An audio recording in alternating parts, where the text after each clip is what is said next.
अस्सलाम वालेकुम वरहमतुल्लाहि वबरकातुहू। कैसे हैं प्यारे दोस्तों आज की वीडियो में आपको बताऊंगी कि तहज्जुद किस वक्त पढ़नी चाहिए और इसका बेस्ट टाइम कौन सा है।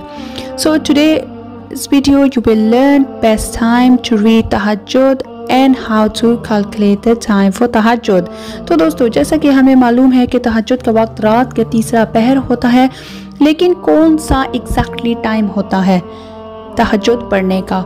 तो दोस्तों, मैं आपको बताती हूँ कि आप तहज्जुद का वक्त कैसे कैलकुलेट कर सकते हैं, क्योंकि इस्लाम में रात मगरिब के टाइम से शुरू हो जाती है और फजर के टाइम ख़त्म हो जाती है।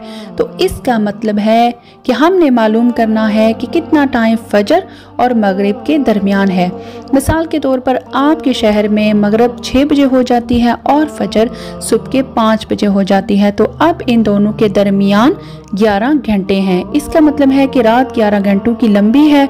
तो अब हम रात के तीसरे पहर को मालूम करने के लिए इन 11 घंटों को 3 से डिवाइड करेंगे तो हमें 3.3.6667 हासिल होगा। तो इसका मतलब है कि तहज्जुद का सही वक्त फजर से 3 घंटे और 40 मिनट पहले शुरू हो जाता है। हमारे नबी करीम सल्लल्लाहु अलैहि वसल्लम ने फरमाया कि रात का तीसरा पहर तहज्जुद पढ़ने के लिए बेहतरीन है।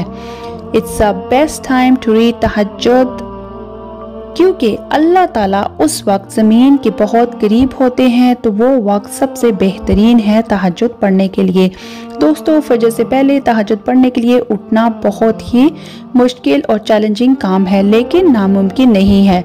तहज्जुद पढ़ने की बहुत सारी फजीलत है, क्योंकि अल्लाह ताला उस वक्त ज़मीन के करीब होते हैं और हमारी दुआएं जल्दी कबूल हो जाती हैं। दोस्तों, तहज्जुद का टाइम सबसे बेस्ट टाइम है अल्लाह से रुजू करने का, अल्लाह से नज़दीक होने का, मग़फ़िरत हासिल करने का और अपनी जायज़ हाजात को पूरा करने का। अल्लाह ताला से दुआ है कि अल्लाह ताला हम सबको तहज्जुद पढ़ने की तौफीक अता फरमाए और हम सबको नेक रास्ते पर लाए। आमीन। दोस्तों, आज की वीडियो आपको कैसी लगी लाइक शेयर ज़रूर कीजिएगा, और अगर आप मेरे चैनल पर नए हैं तो मेरे चैनल को सब्सक्राइब भी ज़रूर कीजिएगा। मिलते हैं अगली वीडियो में, तब तक के लिए अल्लाह हाफिज़।